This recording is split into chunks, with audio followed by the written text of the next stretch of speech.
So, Chuck, can you tell me why you decided to incorporate the OsteoGen bone grafting products into your practice and how long you've been using them?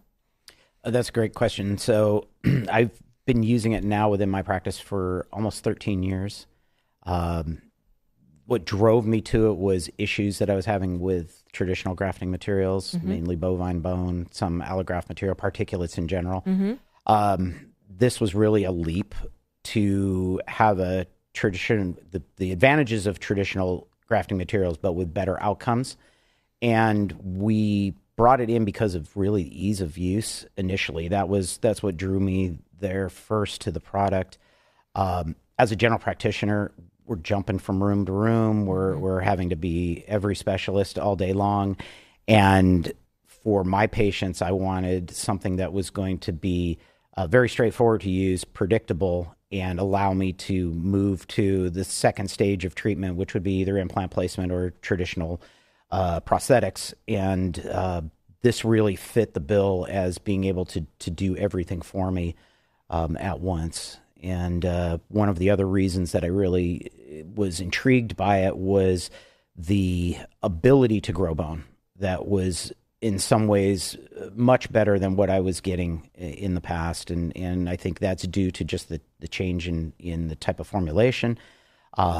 With its bioactive crystal technology, it is something that is very different from the majority of other grafting materials that are out there, especially materials that are treated in their production with high heat, being sintered, and the issues that can occur with that by them not breaking down. With this product, with the bioactive crystal technology, what it allows me to do is to predictably graft, know that I'm going to change the localized environment to be conducive to regeneration of bone, and therefore not have the additional problems that I've seen with other materials. So, you've been using OsteoGen for many years, and obviously during that time, new products have continued to come out. Yes. So if you had to summarize, what would be your top 3 reasons for why you've chosen to stick with OsteoGen and not make a leap to one of the newer products that have come out? That's it. Over the years, I've been able to utilize this material for most of my grafting needs. It's extremely versatile. Initially, it was in a plug form, and those plug forms were great for socket preservations. We used it initially for grafting around implants also, and then as new products developed and came on the market, namely the strips and the blocks, then that kind of changed the way that I started to think about it. And this material works so well to grow bone that I started to think about in my own practice, why am I limiting it to just socket preservation situations? Started using it for immediate implant placement, started using it for vertical sinus lifts. And then other products came out, which I've tried. And I think, as a practitioner, you have your go-to product, but then you try to see if maybe something that's new on the market is going to be a little bit better. And what I found out is that it wasn't.